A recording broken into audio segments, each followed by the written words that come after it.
I feel like I'm in a plane cockpit. Like, I just want to go like,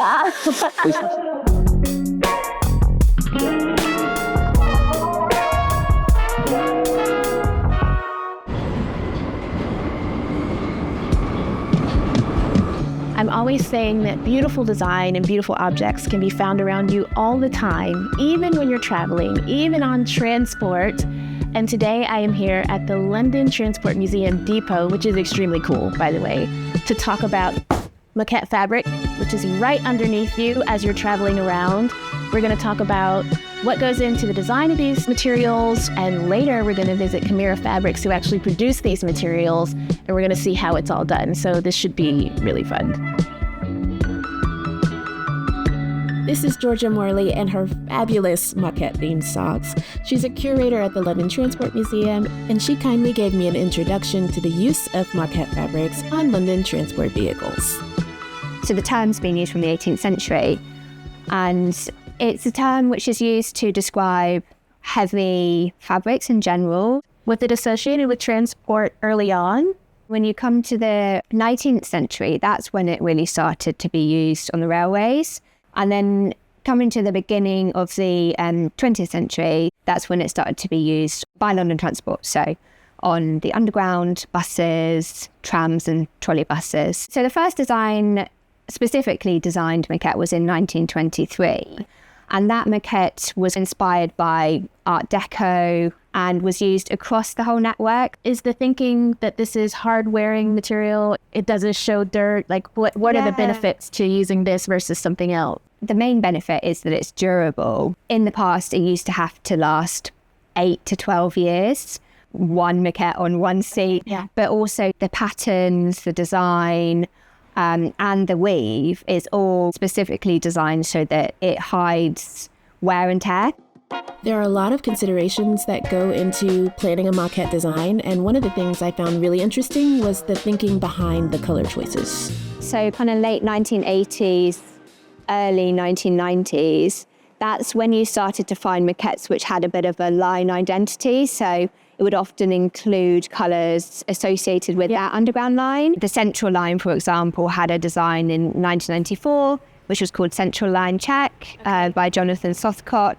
And that included the red of the Central Line. This is quite a classic one. The lights aren't on, you can't see, but it's with the yellow and the Routemaster Moquette. Yeah, it's really nice. It's quite interesting because the colours of the interior of the vehicle match the Moquette design. So is there a conversation happening between some kind of interior design type person and the Moquette artist? So everything has to be considered. You have to think about things like light reflective values for people with visual impairment. So the seating has to have a different tone to the flooring, to the grab handles.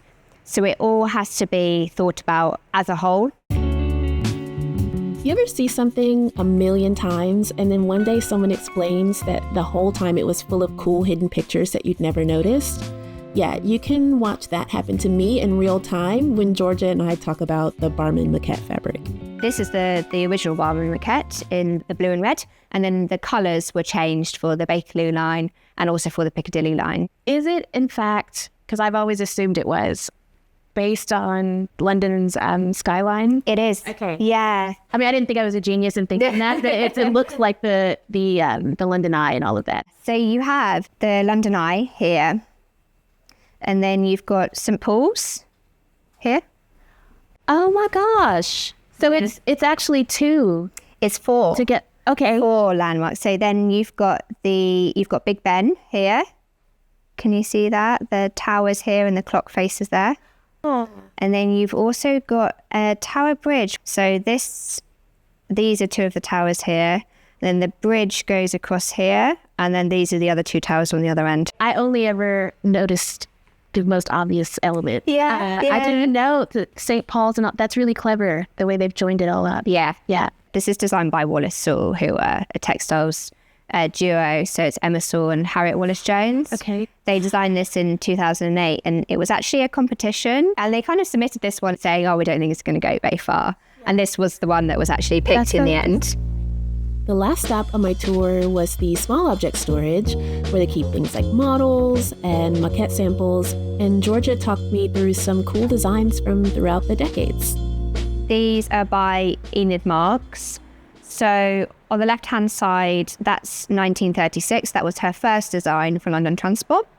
And the reason that was designed in that way was to try and avoid dazzle. So when a particular design is on every seat, sometimes the design can jump around in your vision and cause kind of dizziness, confusion. Wow. Did they find this out the hard way? Yeah, I believe they did. Okay. Yeah, so that's kind of why geometric designs came in as well. These are by Marion Dawn. 1930s. So it started off with this colorway, but they realized that this light green was not wearing very well. So they moved on to this design where they basically switched the light and the dark green. It was quite a popular design, so they decided to change the colorway again to incorporate the red. And then this design was eventually reused in the 1950s. So this design spanned from, early 1930s right through to the 1950s.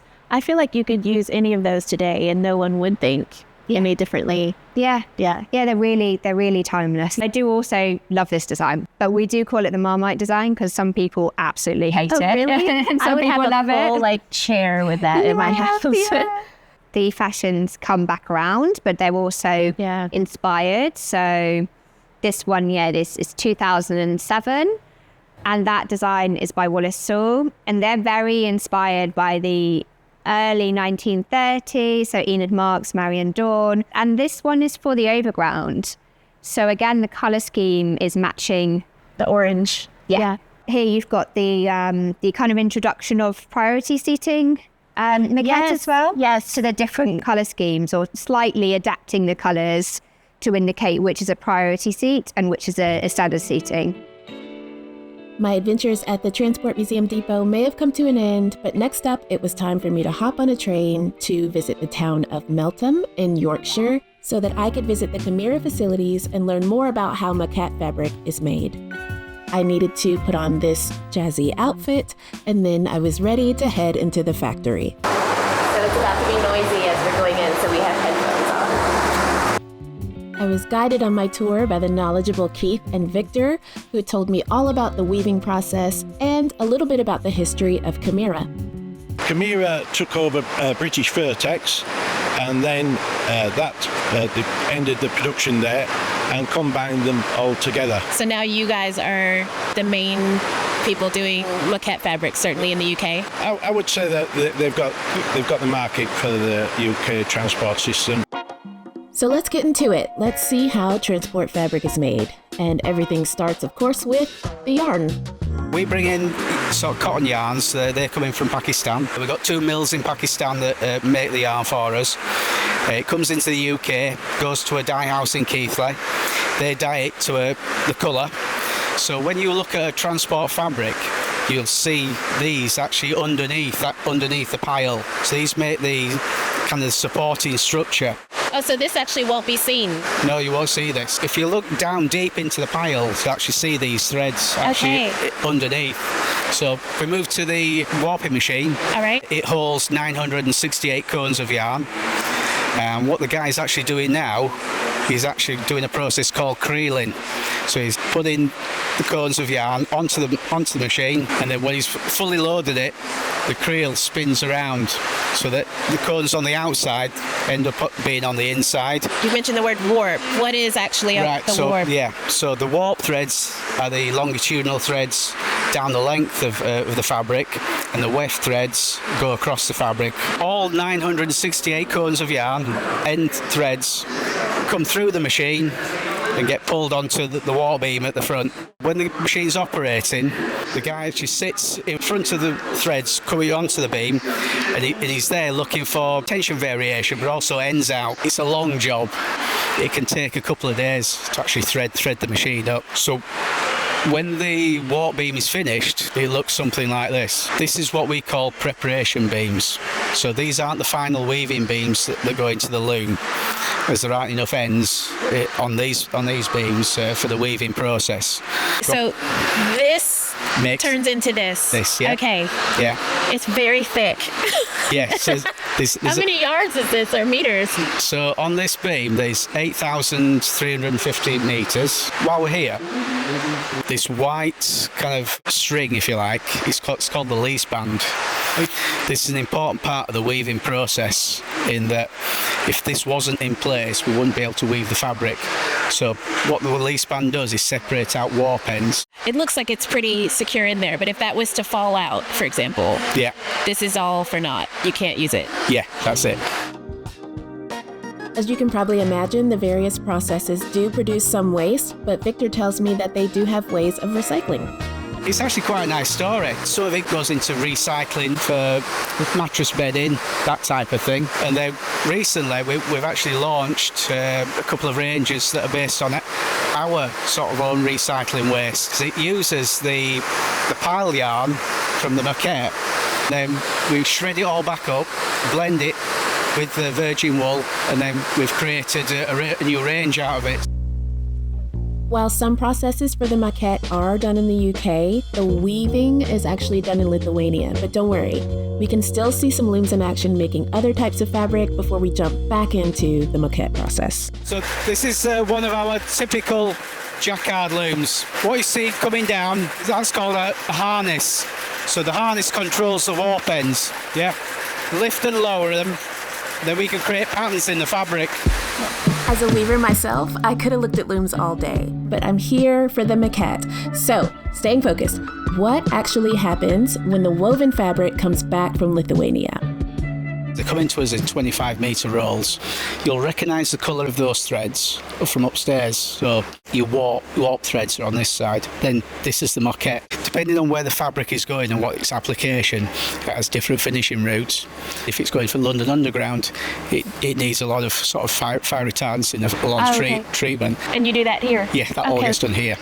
So the product that's going through at the moment goes through a bath.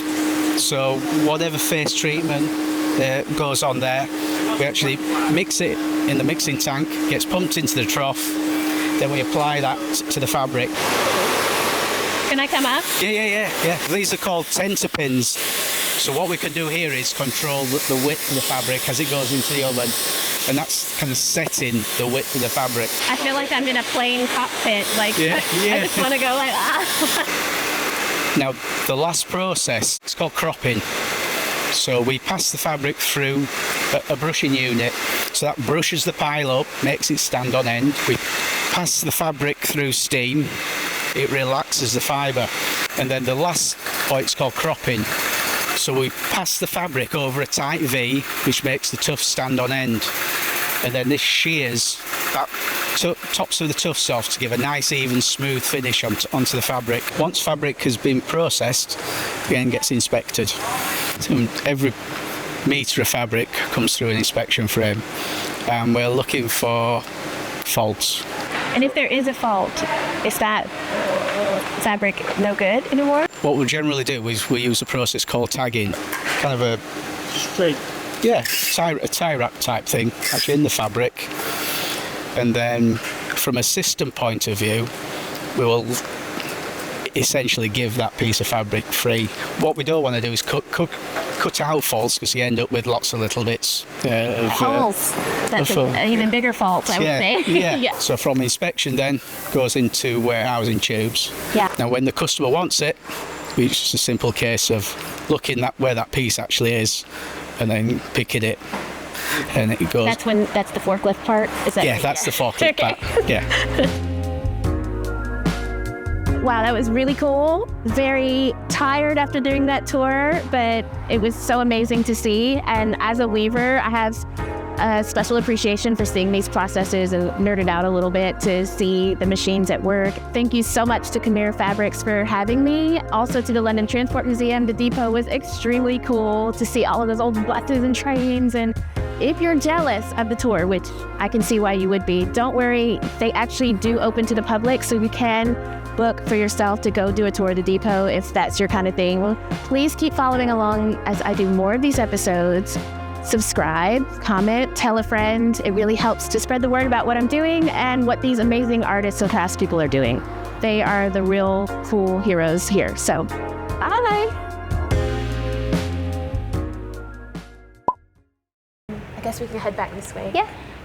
It might be quicker to go this way if you want to get to your I don't know vehicle. where I'm going. Yeah, no, that's